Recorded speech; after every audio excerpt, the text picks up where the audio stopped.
Hola, ¿qué tal? ¿Cómo está? Muy buenos días. Soy Adalberto Carvajal. Bienvenidos a En Concreto, nuestra revista social y política.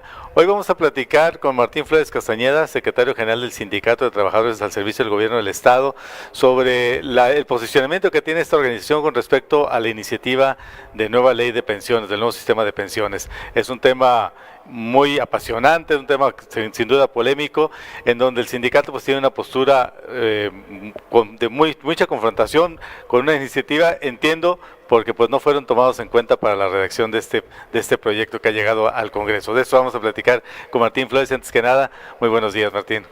Buenos días, Alberto. Un saludo a todos que nos están viendo y escuchando en este programa en concreto de Revista Social y Política. Muchas gracias a tan solo 12 minutos del destape del candidato presidencial del PRI a la presidencia de la República. Pues aquí en Colima estamos con un tema muy importante, yo diría trascendente para el gobierno, para la sociedad y para los trabajadores que laboran al servicio del gobierno, ayuntamientos y organismos descentralizados del estado de Colima. En concreto, 23,200 trabajadores. De ese tamaño es el alcance de esta ley, de esta propuesta de ley.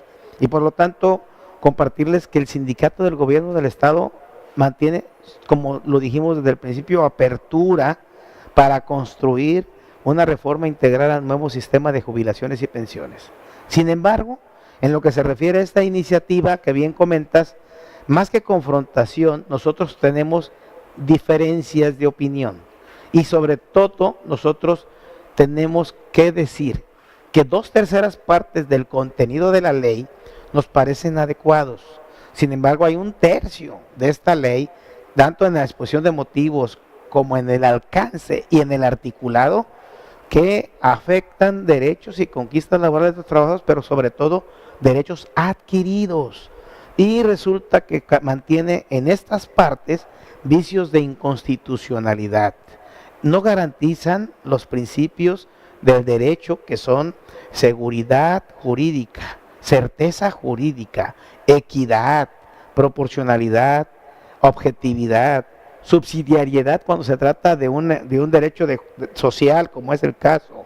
Tampoco garantizan el respeto a los derechos de los trabajadores y sobre todo el derecho humano de los trabajadores. En esa parte. ¿A cuál parte me refiero?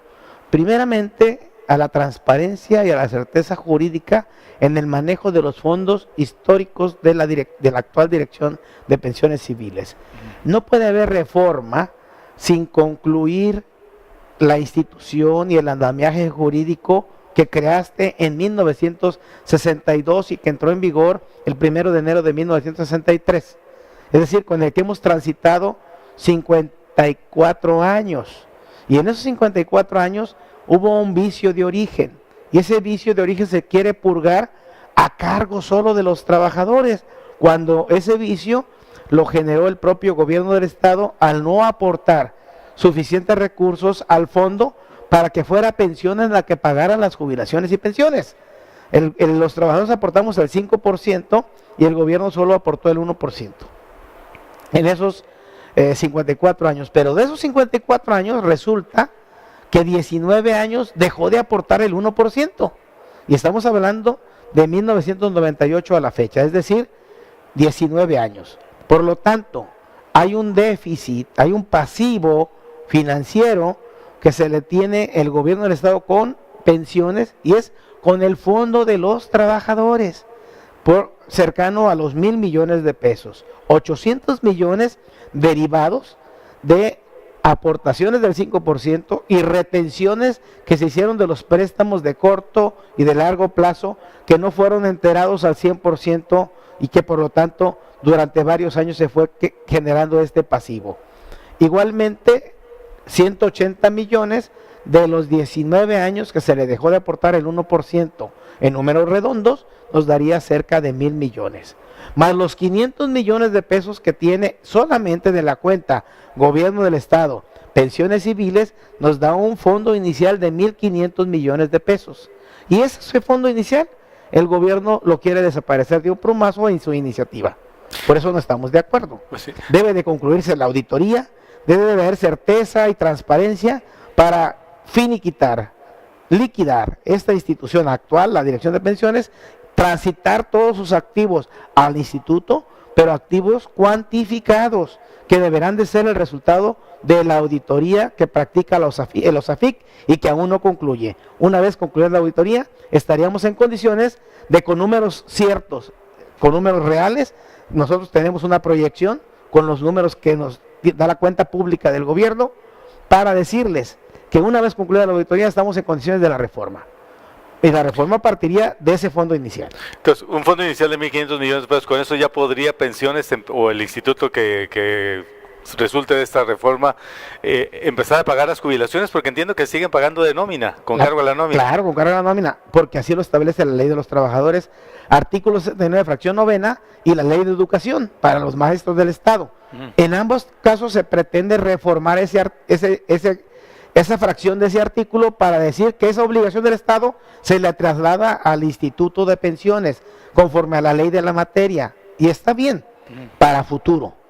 Lo que no puede ser es que pretendas, y ahí es violatorio de la Constitución, es inconstitucional, que pretendas trasladarle la carga pensionaria al nuevo instituto. Es decir, que la nómina de jubilados actual, que ya adquirieron su derecho, fueron aprobadas las jubilaciones en el Congreso del Estado por decreto o en los cabildos municipales, publicadas en el periódico oficial del Estado, ya un derecho creado, pretendan que esa nómina la pague el nuevo Instituto de Pensiones. Eso no puede ser. Entonces, para entender, los que están jubilados hasta este momento seguirían cobrando con cargo a la nómina, y solo los que se empiezan a jubilar en adelante. A partir de entrar en vigor de la nueva ley, les tendría que pagar el instituto, porque son los fondos nuevos que vas a generar. Ajá. La nómina mantiene el gobierno, pero esa nómina del gobierno se va a ir extinguiendo, ya no va a crecer nada.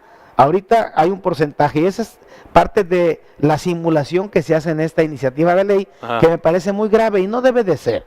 Yo creo que no debe ser, porque en las pláticas que tuvimos, primero en el contenido de la iniciativa no fue consultado el sindicato, eso debe quedar claro.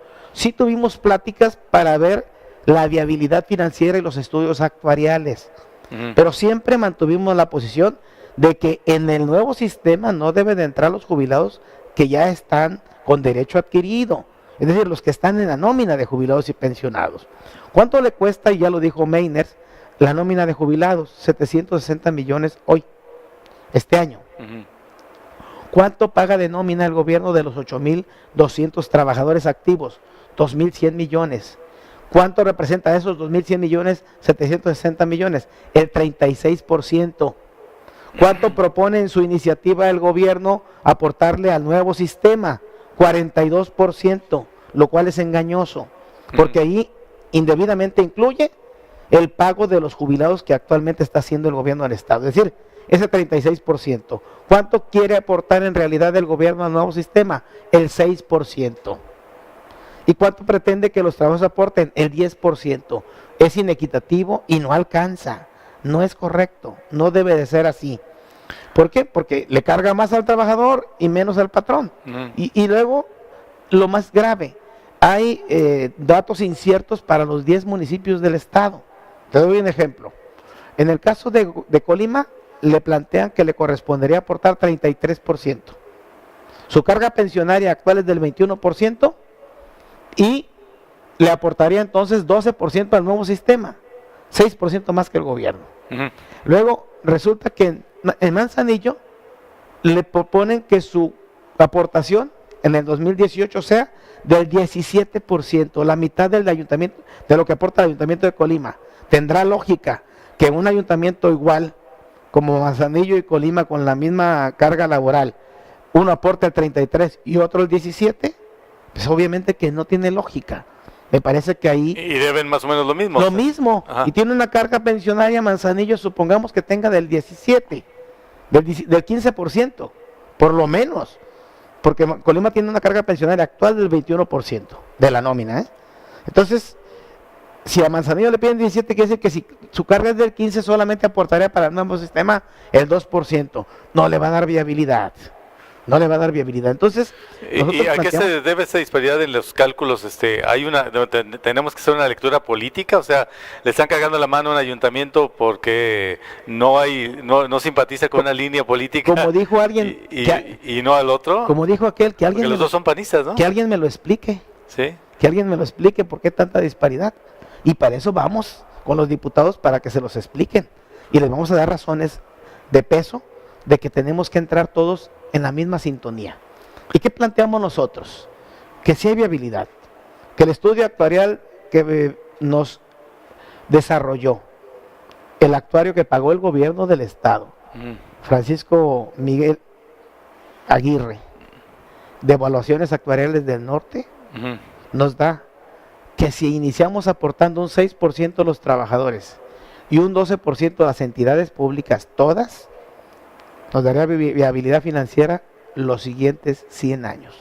Ese estudio actuarial lo vamos a presentar al Congreso. Son números que nos entregó el actuario a nosotros, al sindicato, porque es donde sí tuvimos pláticas. Y de repente nos presenta una iniciativa totalmente distinta.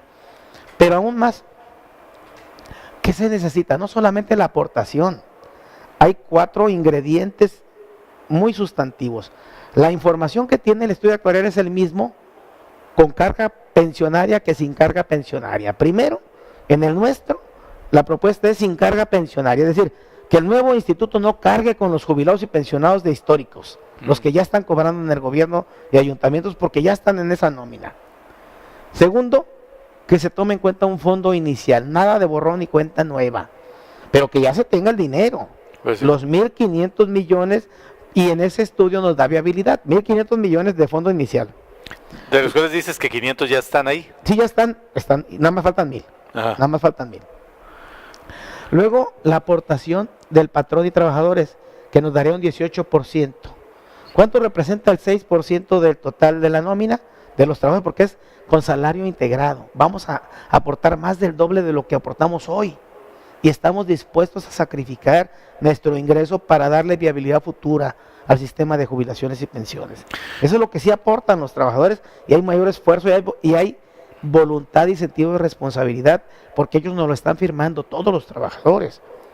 Pero el gobierno tiene que aportar el doble, el 12%. El 6% representa exactamente 124 millones de pesos, ¿sí?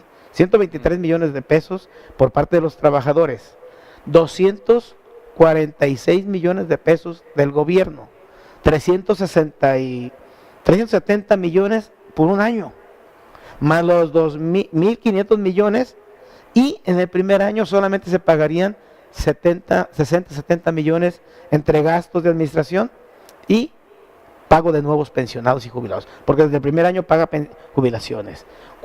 Pero además ese dinero lo prestamos, se otorga en préstamos, se capitaliza, se buscan las mejores fuentes de capitalización. ¿Cuál es la mejor fuente de capitalización de un banco? Por los préstamos. Sí, los bancos recaudan o captan ahorro y lo prestan y lo ofrecen en préstamos. Sí. Bueno, nosotros vamos a captar el ahorro y lo vamos a colocar como préstamos. Préstamos que van a pagar mucho más bajo que en el mercado, pero un poco más alto que lo actualmente establecido. El promedio de los préstamos debe de ser de un 13% de interés. Entre el 10 y 11% los préstamos hipotecarios a largo plazo. Entre un 13% los préstamos a mediano plazo. Y entre un 14 y 15% los de corto plazo, que son los de un año y medio.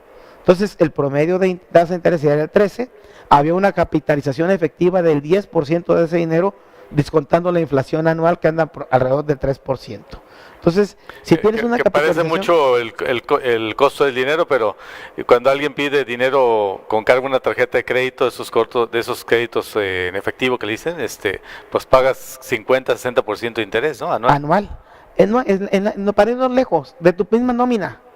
De tu dinero de nómina, nomás por prestarte, adelantarte tu dinero de nómina, ajá, te descuentan, tú pagas de interés el 40%, el promedio es el 36%, y en para que te presten dinero fresco a ti, te van a cobrar el 14 o 15% anual, es decir, casi una tercera parte de lo que te cobra la banca, lo que te cobran, el Monte de Piedad, por empeñar te cobra el 36% anual. Sí. Es decir, vete a los más bajitos, no te vayas a financiar a la República, perdón por el comercial, Ajá. pero ellos cobran el 9% mensual, el 108 anual.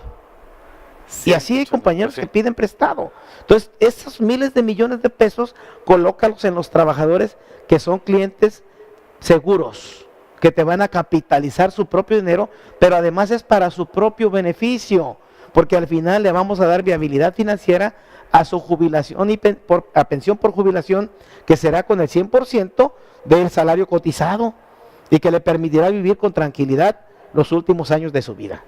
Vamos a hacer una pausa, Martín Flores, para seguir platicando sobre este esquema de pensiones. Hay muchas cosas que no sabemos, los que no estamos enterados de este tema.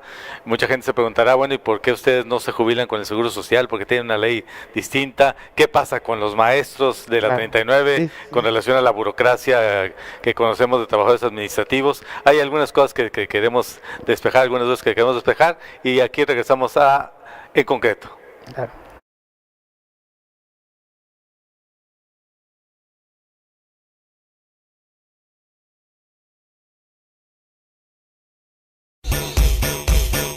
Tú escuchas Radio Fresca, Fresh Radio.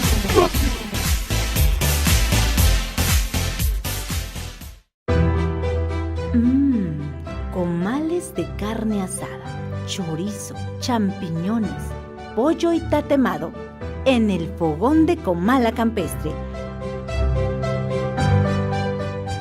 Desayuna o almuerza con nosotros de 8 de la mañana a 1 de la tarde. Huevos al gusto, chilaquiles verdes y colimotes. El fogón de Comala Campestre. Kilómetro 3,5, carretera Comala-Suchitlán, pasando el nuevo libramiento Nogueras.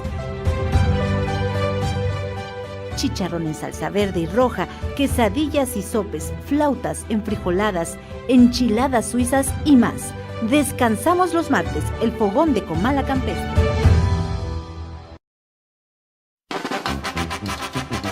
Consienta a su mascota. La atención que su mascota se merece la encuentra en Veterinaria y Alimentos Morelos. Atención al 312-31-24207. Veterinaria y Alimentos Morelos. En Morelos 96, en el centro.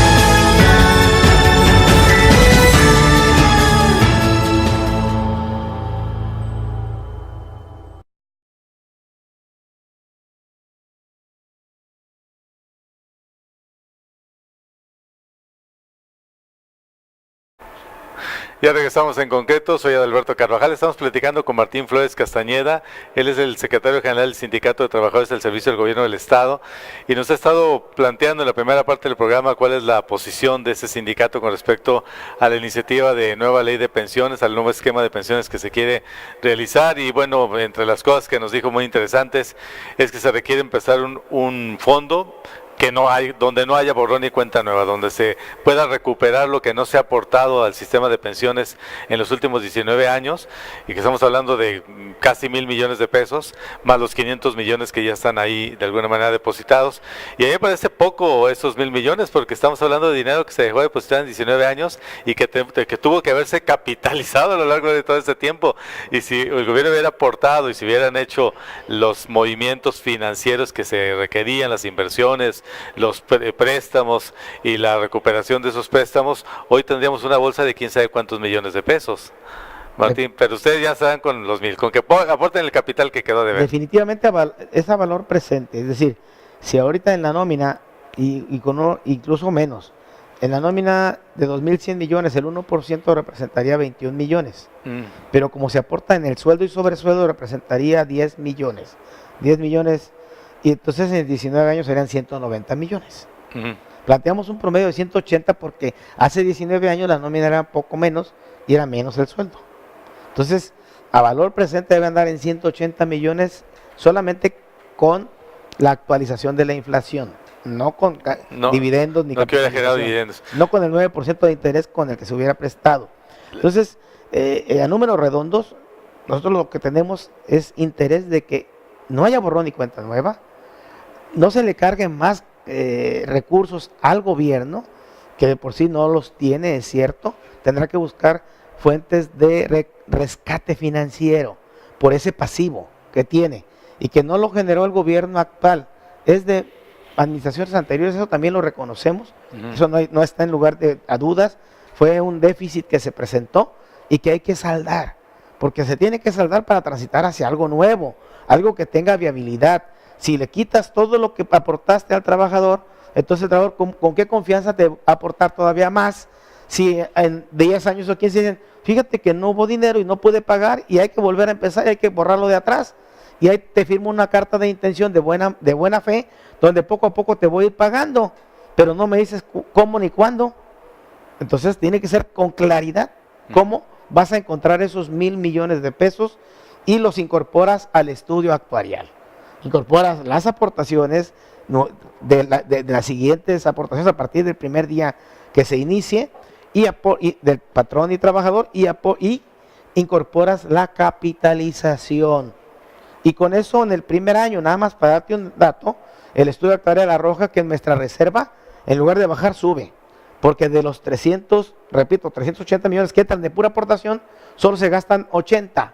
Pero de pura capitalización, tendría de ese dinero más de 240 millones de pesos.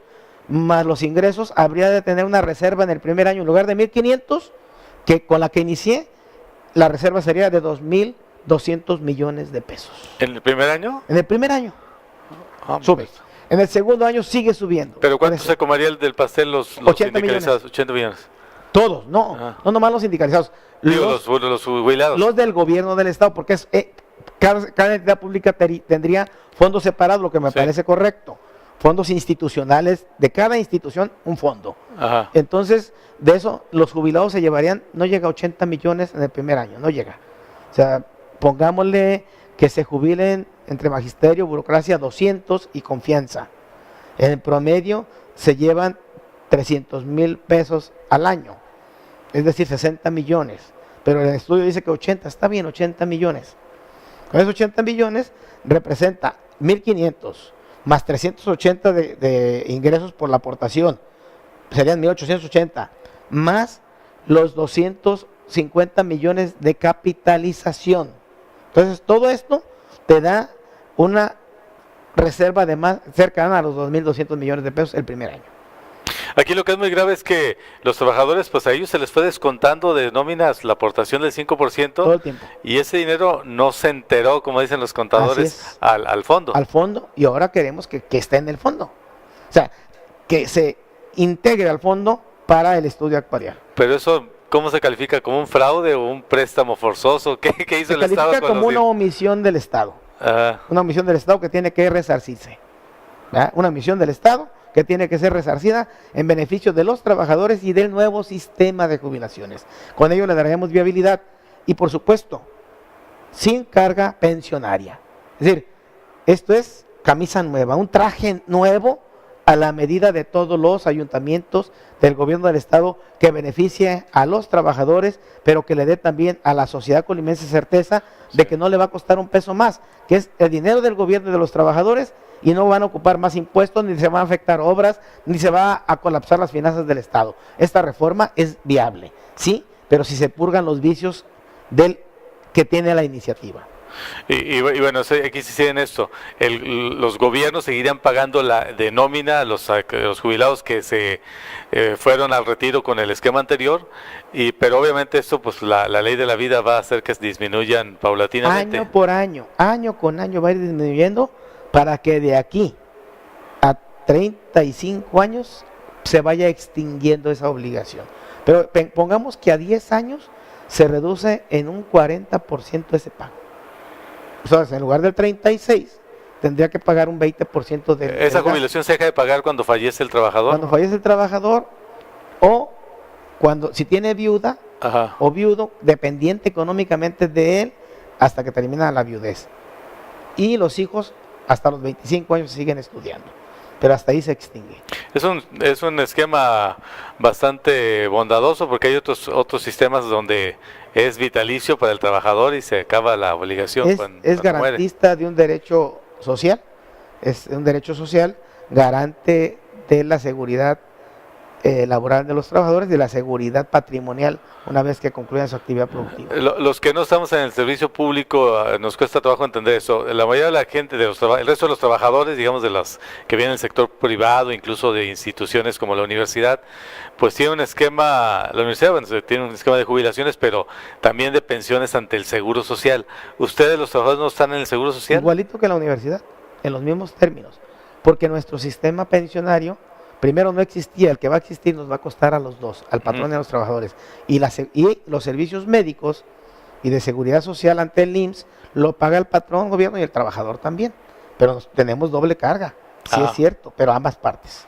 Entonces, y les van a pagar entonces pensión a los de sí, vejez, pero como le las llaman. pensiones del IMSS son simbólicas y cada año van a ser más simbólicas. Porque la aportación que hacen es con base... un salario promedio de cotización y aunado a ello no cubre todos la carga de pago del IMSS, no cubre todo.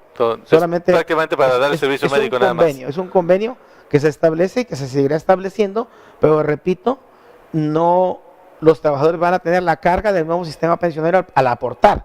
El de la iniciativa privada no aporta a otro sistema pensionario, solamente se acoge al Seguro Social.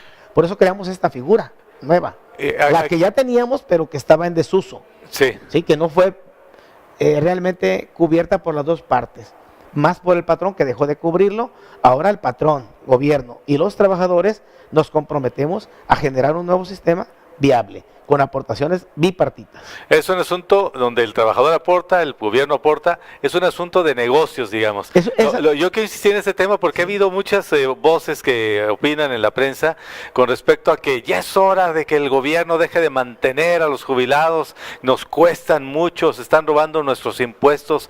Aquí no hay impuestos involucrados, o sea, es dinero de los trabajadores que les descontaron de lo que devengaron como salarios, y es una obligación patronal, no tiene que ver con que el patrón sea en todo caso gobierno. O sea, cualquier otro patrón que tuviera este mismo convenio con sus trabajadores tendría la misma obligación. Claro, tendría viabilidad.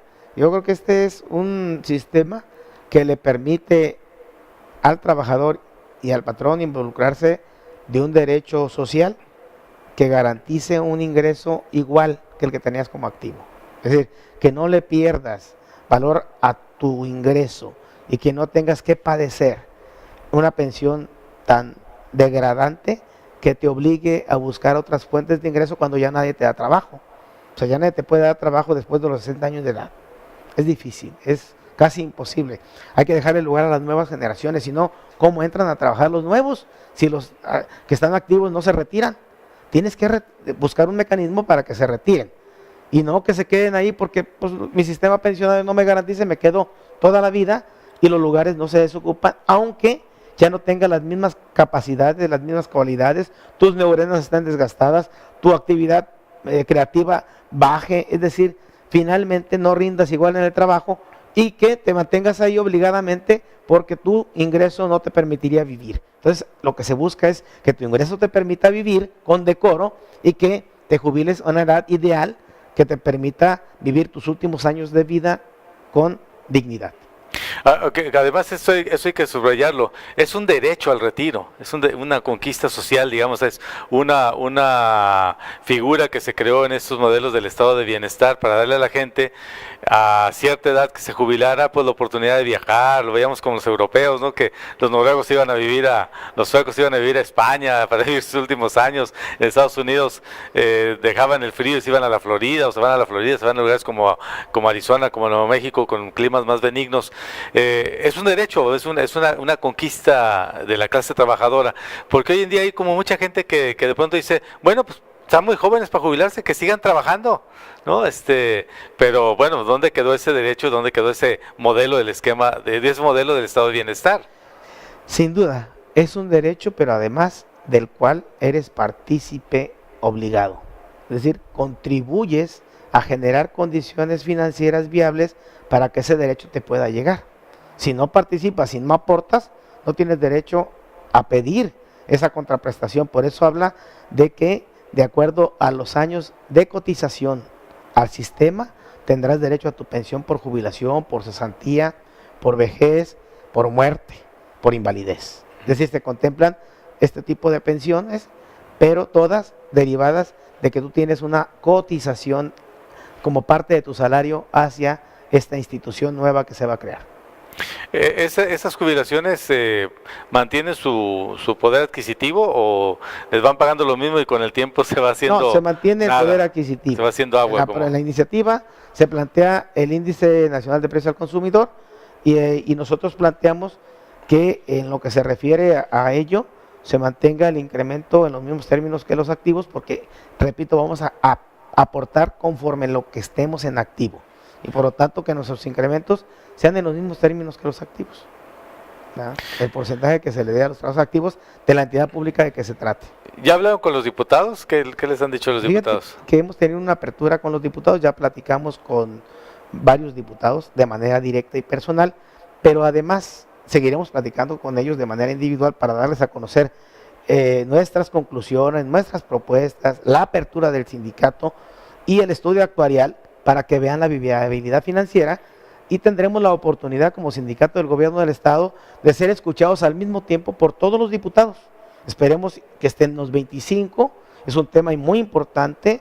Yo les pediría desde este espacio a mis amigas y amigos diputados de la 58ª legislatura que escuchen la opinión, el análisis que hace el sindicato y que va a presentar por invitación del Congreso el próximo miércoles 29 de noviembre, pasado mañana, a las 9 de la mañana, ahí en el Pleno del Congreso del Estado.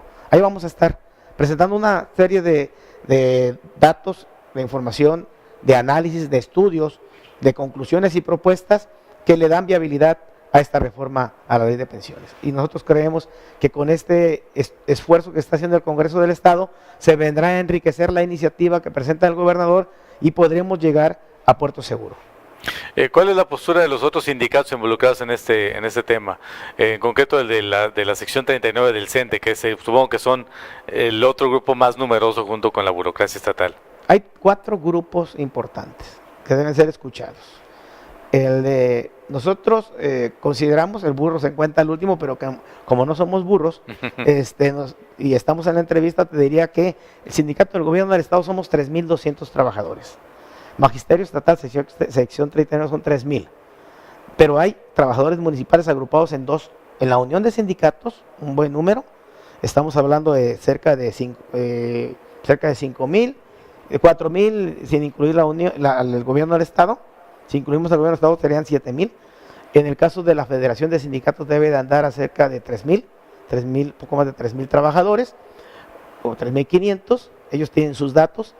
Y finalmente esos 4 grupos, porque ahí estarían representados los trabajos municipales y de organismos centrales en las dos, en la Unión y en la Federación. Y los trabajos del gobierno del estado, directamente, porque tenemos un patrón que es el responsable de la hacienda de todo el estado, que es el gobierno, el gobernador. Bueno, debe de estar representado el sindicato del gobierno del estado. Y la otra parte es la magisterial, sección 39, y entre todos andaríamos arriba de los 14.000 trabajadores sindicalizados, incluyendo jubilados actuales, ya con derecho.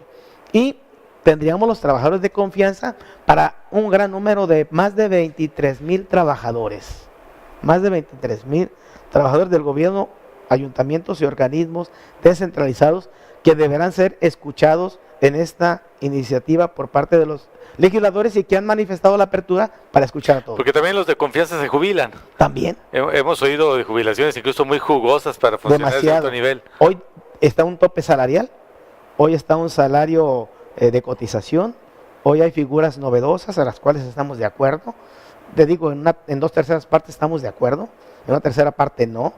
Para ello, pues tendremos que decir por qué no y qué proponemos y que sea viable, que tenga argumento. Entonces ese espacio que nos va a brindar el Congreso del Estado va a permitir que se escuche la voz de los trabajadores, que se les respeten sus derechos adquiridos y que se les dé viabilidad financiera al nuevo sistema de verdad, que se pongan números en la mesa de los diputados para que ellos tomen la decisión final sustentada en el respeto a los derechos de los trabajadores. Porque de una vez lo afirmamos, en la defensa de los derechos y conquistas laborales vamos a estar siempre presentes. Nosotros sí vamos por una reforma, siempre y cuando ésta respete los derechos y conquistas de los trabajadores. Pues estamos platicando con Martín Flores Castañeda, él es el líder de la burocracia estatal de ese sindicato de trabajadores al servicio del gobierno del Estado, que hay que decir representa a trabajadores del Poder Ejecutivo, del Legislativo y del Judicial. En Colima están integrados en una sola organización. Y de los organismos públicos descentralizados del gobierno del Estado, salvo el INSUBI, que tiene su propio sindicato. Su propio sindicato. Todos los organismos. ¿Qué eso incluye? ¿Que el DIF y qué otro? El DIF incluye el Instituto de Transparencia, el Instituto de la Información, el Instituto del Deporte, el Instituto Colimense de Radio y Televisión, el Instituto de la Mujer, la Comisión Estatal del Agua, los tribunales de lo contencioso administrativo y de arbitraje y de escalafón. Que son organismos descentralizados. Todo, OPDs y tribunales autónomos. Todos estamos en un solo sindicato. Pues para que veamos la magnitud también de lo que este asunto representa, y todos ellos, estos 14,000 y tantos trabajadores de los que nos hablaba, pues tienen familias y representan un grueso, no grueso, pero sí una parte muy importante de la sociedad colimense, y por eso es que nos interesa tanto lo que está ocurriendo y lo que va a pasar con las pensiones de estos trabajadores. Hacemos una pausa y regresamos en concreto.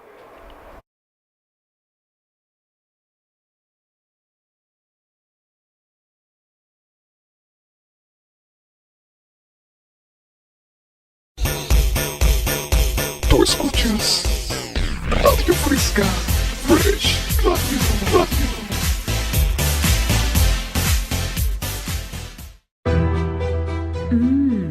Comales de carne asada, chorizo, champiñones, pollo y tatemado en el fogón de Comala Campestre. Desayuna o almuerza con nosotros de 8 de la mañana a 1 de la tarde. Huevos al gusto, chilaquiles verdes y colimotes. El fogón de Comala Campestre, kilómetro 3,5, carretera Comala-Suchitlán, pasando el nuevo libramiento Nogueras. Chicharrón en salsa verde y roja, quesadillas y sopes, flautas, enfrijoladas, enchiladas suizas y más. Descansamos los martes, el fogón de Comala Campestre.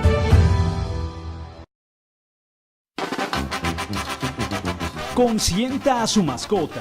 La atención que su mascota se merece la encuentra en Veterinaria y Alimentos Morelos. Atención al 312-31-24207. Veterinaria y Alimentos Morelos. En Morelos 96, en el centro.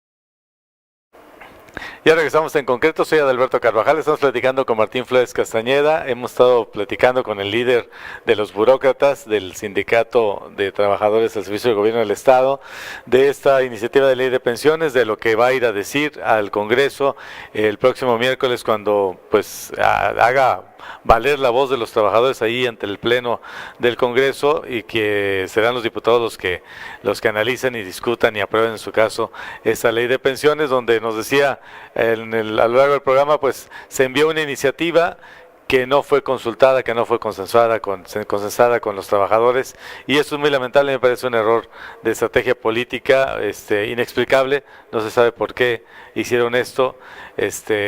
Quizá había un poco el afán de dar un golpe contundente, un golpe de fuerza. A lo mejor fue berrinche por los 500 trabajadores sindicalizados que incorporaron, o cuál habrá sido la causa, no quiero especular, pero también, y aprovechando que está Martín Flores aquí, y que es un priista que ha sido incluso dirigente del partido en el Estado, del Partido Revolucionario Institucional, ha sido líder del Congreso, de la fracción priista en el Congreso, pues estamos a la expectativa de que en Los Pinos se dé el destape. Ya todas las columnas políticas dan como un hecho que va a ser José Antonio Mid, el actual secretario de Hacienda, el candidato del PRI y de quién sabe cuántos otros partidos se le sumen a esta frente oficialista a la presidencia de la República.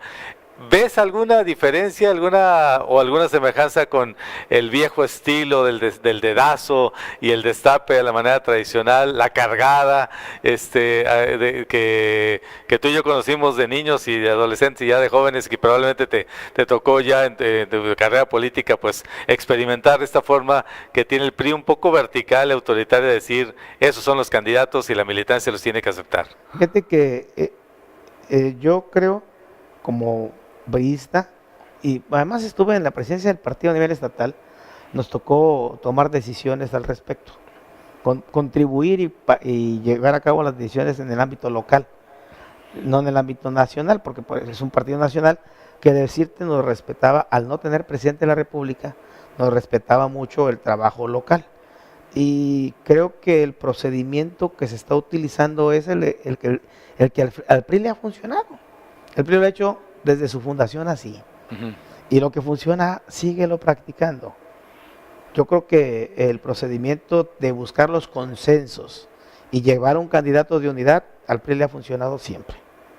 Lo que también tenemos que cuidar como partido es que, y yo coincido con el gobernador Ignacio Peralta en su visión partidista, siendo gobernador de todos los colimenses, distingue, ser respetuoso del proceso, pero en el PRI irán los más competitivos. Me parece que es razonable. Y esa fue nuestra premisa cuando estuvimos en el PRI estatal. A algunos no les gustó las decisiones, sin embargo los resultados ahí están. Se ganó ampliamente en ese momento. Quien era mejor posicionado a la presidencia de la República es nuestro hoy presidente Enrique Peña Nieto, y nos tocó contribuir en su campaña desde el Estado. Yo fui presidente del partido en ese proceso, contrario a lo que afirma el Diario de Colima, que yo fui presidente del partido en el 2015 y que jugué distinto al PRI. Es equivocado. A veces hay medios tendenciosos como este, y yo aprovecho este espacio, que gracias me lo des, pero en un jueves político dice Martín Flores, siendo presidente del PRI en la elección de Nacho Peralta en el 2015, en la noche, desde temprano, llegó con botellas de whisky y se encerró a emborracharse en el PRI siendo presidente. Bueno, pues es falso, ni siquiera era presidente. Yo fui presidente 2009-2012. Bueno, te acaban de pintar como panista y imagínate, que estuviste en un acto con un alcalde del PAN. El grado de tendenciosidad y de falta de objetividad de alguien que dice que yo soy presidente en el 2015, cuando el presidente del partido en ese día se llamaba Federico Rangel Lozano y se lo había entregado Francisco Ansar Herrera, del partido. Y luego que Rogelio Rueda fue presidente del PRI, no sé cómo, Rogelio Rueda fue presidente del PRI cuando el propio presidente Federico Rangel asume la coordinación del grupo parlamentario del PRI. Entonces entrega el partido, como yo lo hice cuando entregué el partido inmediatamente que fui nombrado coordinador del Congreso, coordinador de los diputados del PRI en el Congreso. Decidimos no estar con los dos cargos y aún sin terminar el encargo le entregamos y se convocó a elecciones y fue Francisco Ansar el presidente. Bueno, ¿a dónde voy? Que el que desde el partido y quien es el jefe máximo del partido, institucionalmente hablando, es el presidente de la República, si es de origen priista, eso no hay duda. Y quien debe de operar el acuerdo es el presidente del partido. Y quienes se deben de sumar a este proceso son los sectores, organizaciones, quienes aspiraron al mismo cargo. Todo eso está muy bien, así va bien. Pero a quien decida el partido por conducto de su jefe político, pues debe de ser sobre el candidato más rentable, que yo no sé si sea José Antonio Meade o no. Creo que las encuestas no lo tienen así, pero bueno, su estrategia tendrá el partido. Las encuestas que a lo mejor mandaba a hacer el propio Chong decían que era Osorio Chong el candidato más bueno, pero popular. Muchas encuestas, muchas, en las que desafortunadamente hoy el PRI va a empezar segunda o tercera fuerza por la candidatura a la presidencia. O sea, pero de que se puede ganar, se puede ganar.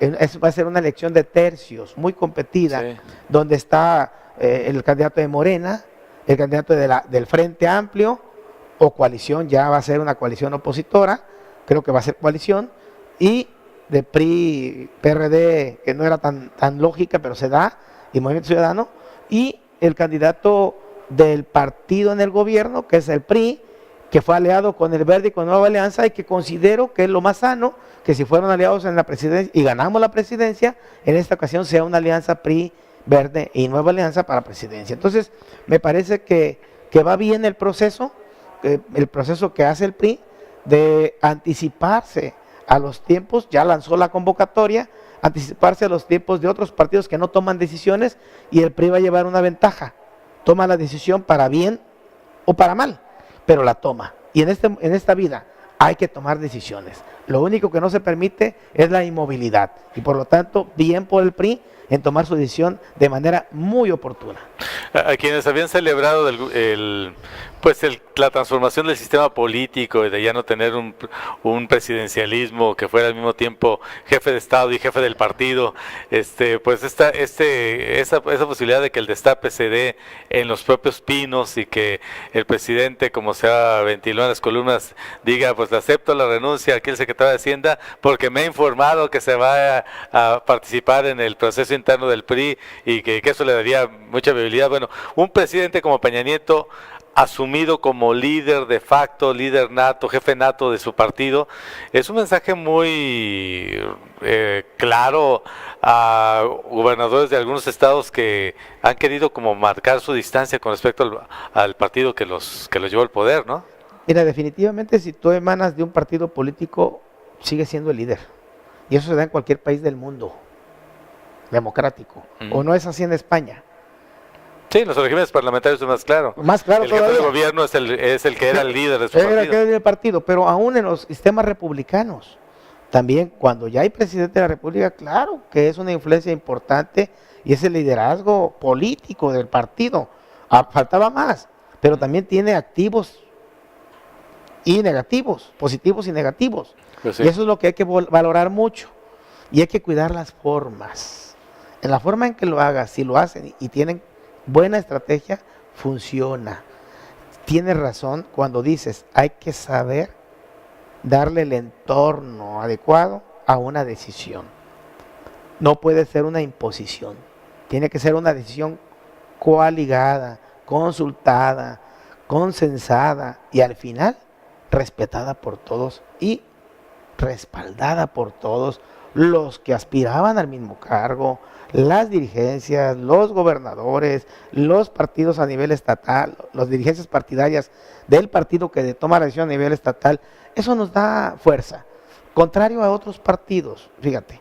Por eso en el PRI se ganan elecciones, porque nos ponemos de acuerdo. Y sucede, por ejemplo, que en el caso del Frente Amplio, su mayor dificultad va a ser la decisión del candidato presidencial. Pues sí. A diferencia de Morena, que desde que se constituyó el partido tiene el dueño y el líder político y el líder de todo. Entonces, y nace el partido para postularlo, sin duda alguna. La va construyendo de manera muy hábil y entonces habrá dos candidatos, si todo sale bien del PRI, muy sólidos de sus estructuras internas, el del PRI y el de Morena, y podrá haber un candidato fuerte, pero muy débil, dos partidos que juntos tienen fuerza electoral, porque PAN, Movimiento Ciudadano y PRD suman buen porcentaje de votos, pero si toman una mala decisión o si se enfrentan en la elección del candidato, están destinados a no tener posibilidades de triunfo. Le van a estar dando votos a Morena, a los del PRD Claro. y a MIT, los del PAN.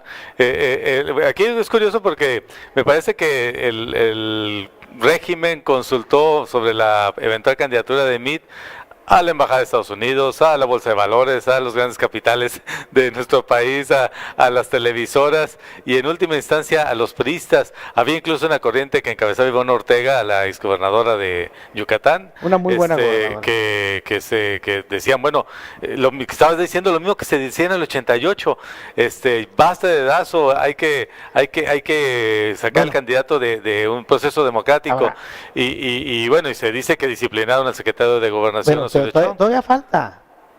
O sea, el anuncio de un precandidato, de un aspirante o de un precandidato, se podrá hacer. La convocatoria da oportunidad a que Ivonne Ortega se registre y ella está dispuesta a registrarse como precandidata de la presidencia de la República. Uh-huh. Entonces vamos a tener dos, no solamente el que acordó el partido con el líder máximo y con las cúpulas del poder, sino que ahora tendremos, por primera vez, me parece, que teniendo presidente de la República hay una ciudadana muy proba, muy capaz, como Ivonne Ortega, que se registre como precandidata. Y entonces correrá la suerte de si los consejeros aceptan en la línea presidencial o en las asambleas estatales y nacional eligen o no a uno o a otro. O sea, va a haber votaciones, todavía no lo den por cerrado. Conociendo a los priistas es muy probable que voten por el no priista, que esa es la otra cualidad de Meade, o la característica de Meade, que ha dicho, aunque algunos políticos viejos con los que he platicado, que lo conocen desde su juventud incluso, dicen que él siempre fue priista, pero que últimamente le ha dado por decir que no es priista, como si eso le diera más votos o la posibilidad de captar votos fuera del esquema del PRI. Yo creo que dejó de ser priista dejó de ser priista porque se lo debieron de haber pedido en la administración de Fox y Calderón, en la administración del PAN, para poder incorporarse a la administración pública federal. O sea, creo que dejó de su militancia priista y creo que no está en el padrón, por lo que él dice, no está en el padrón del PRI. Y ya no es requisito. Ajá. Por eso se reformaron los estatutos. Ya no es requisito. Ya no es requisito ser militante del PRI para ser candidato presidencial. Ahí está difícil no estar en el padrón del PRI, porque creo que todos estamos en el padrón del PRI, aunque nunca hayas firmado. Bueno, no. A mí me tocó hacer la parte del padrón del PRI en Colima. Y si logramos 120. Todos vienen afirmaditos y con su foto nueva. Por la afiliación corporativa. No, fue una afiliación en todos los rincones del estado. Yo puedo decirlo con modestia, pero con orgullo, que logramos un padrón de más de 120,000 priistas en el estado, que se tomaron la foto, nos ganaron un formato de solicitud y firmaron su credencial. Entonces, la tienen, dejan de ser priistas cuando digan, yo renuncio. O pueden ser simpatizantes que se registraron y que nunca tuvieron una militancia activa, pero ahí están. Pero hay quienes no aparecen en el padrón priista. Entonces, sí es importante decirlo. Vale la pena destacar que esto apenas empieza y que la elección va a ser altamente competida y que necesitamos los mexicanos una competencia sana en el proceso democrático, y que están los candidatos independientes, que están cobrando fuerza, que la tienen muy complicada ciertamente, porque se les ha dificultado hasta completar las firmas. Van en 300,000, creo, 300,000 firmas o un poquito más, el más alto, y ocupa 800,000 y le queda ya poco tiempo. Entonces, difícilmente esperemos los resultados, pero esto nos indica que ya por seguro habrá 3 candidatos a la presidencia de la República, ¿sí? Por PRI y sus aliados, por el PAN y sus aliados, y por Morena y sus aliados, porque Morena ya va aliado con el PT. O sea, no es un solo partido, van 2. Entonces, ahí falta encuentro social. ¿Para dónde se va? Faltaría encuentro social, creo que es el único que falta por definirse, aunque todavía no sabemos con solidez qué haya decidido el Verde y Nueva Alianza. Entonces, en ese sentido, podríamos tener 3 o 4 candidatos partidarios. Entiendo que Encuentro Social es como, no un partido satélite del PRI, sino más bien como un partido asteroide del PRI, pero por ahí anda, ¿no? Orbitando alrededor del PRI. Es un partido, por lo que yo veo, por ejemplo, tiene un presidente municipal muy activo, Cuauhtémoc Blanco, y no tiene nada que ver con priistas, y le está disputando la gubernatura a los del PRI, y a los del PAN, y a los del PRD en Morelos. En Morelos. ¿Verdad? Entonces, creo que es un partido auténticamente nuevo, que podría tener una vinculación con el PRI o no. Eso estaría en veremos ahora que se decida con quién se iría a la presidencia de la República. Yo creo que hasta ahí lo vamos a encontrar. Lo mismo encontraríamos con los independientes. ¿Cuántos alcanzan su registro del número que se registró? Hasta un colimense se registró su aspiración, parece que lleva unas 100 firmas o 200, no sé, pero ahí va. Gabriel Salgado. Así es. Entonces, es una persona, es mi amigo, es compañero diputado de la 54 legislatura, es un hombre muy entrón, muy aventado, pero creo que a lo mejor él quería lanzarse a la presidencia municipal y se equivocó de ventanilla. Su cálculo de lograr más de 800,000 firmas no le alcanzó, no le va a alcanzar, pero bueno, tuvo la osadía de registrarse como aspirante a ser candidato independiente a la presidencia de la República. Desde afuera, ¿tú cómo ves al PAN, a esa coalición PAN-PRD? ¿Ricardo Anaya va a ser el candidato? ¿Por dónde va la cosa? Eso lo decidirán los panistas, perredistas y de Movimiento Ciudadano. Yo creo que esa es la parte más disputada. Por eso se salió Margarita Zavala, al no encontrar condiciones al interior de ese frente. Desde que se constituyó el frente, ella vio pocas condiciones y decidió buscarla por su cuenta. Para Anaya es una traición al PAN, a quien le dio la posibilidad de ser legisladora federal, primera dama, a su esposo presidente de la República, y ahora pues no sumarse a ese proyecto para Anaya es una traición al PAN y una alianza con el PRI, pero para mí que es un derecho propio de Margarita decidir estar o no estar en el PAN. Y en el caso de Anaya, pues tiene posibilidad de ser candidato como lo tiene Mancera. Mancera tiene su corazón puesto también en la alianza. Que quizá tendría más fuerza Mancera, yo creo, a estas alturas que el propio Anaya, ¿no? Yo creo que Mancera le ayudaría más al PRI que a Anaya. O sea, robar votos de la izquierda. Totalmente. Votos de Morena. Totalmente. Sí, porque si ponen a Anaya, o sea, un panista muy parecido a Miden, incluso en la línea de pensamiento económico, pues le robaría votos al PRI. Así es. Entonces, lo mejor que le pudiera pasar al PRI es que fuera Mancera, el candidato de la alianza PAN-PRD Movimiento Ciudadano, eso no hay duda, porque definitivamente sí le restaría votos a Morena. Pues ahí está un poco el análisis así a vuela pluma de cómo será la contienda presidencial. Le hicimos todo esto en el contexto de que se está dando en estos momentos, o se espera el destape de José Antonio Meade como candidato o precandidato, pero pues con todas las de ganar la candidatura del Partido Revolucionario Institucional y de otros partidos que eventualmente se sumen a esta coalición oficialista, y ya veremos cómo se da ese experimento de tener un candidato priista que de entrada dice no ser priista, si eso le permite consolidar la votación dura del PRI y sumar a otros sectores que eventualmente podrían pues no reconocerse como priistas o simpatizantes priistas, pero identificarse con este modelo de estabilidad que parece ser la única oferta que nos está haciendo macroeconómica. La única oferta que nos está haciendo José Antonio Meade. Estabilidad macroeconómica, y yo creo que lo que se avisora es que podría haber 4 candidatos a la presidencia varones, ninguna sola mujer. Eso es lo que se avisora.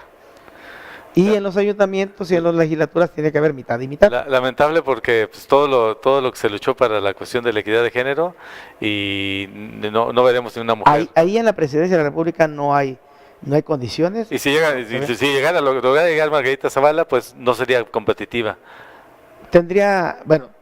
Ahí está, pues, es que está adelante de ella en las firmas el Bronco. Ajá. Entonces se ve un poquito más rezagada Margarita que el Bronco. Y creo que las firmas alcanzan para 1, no para 2.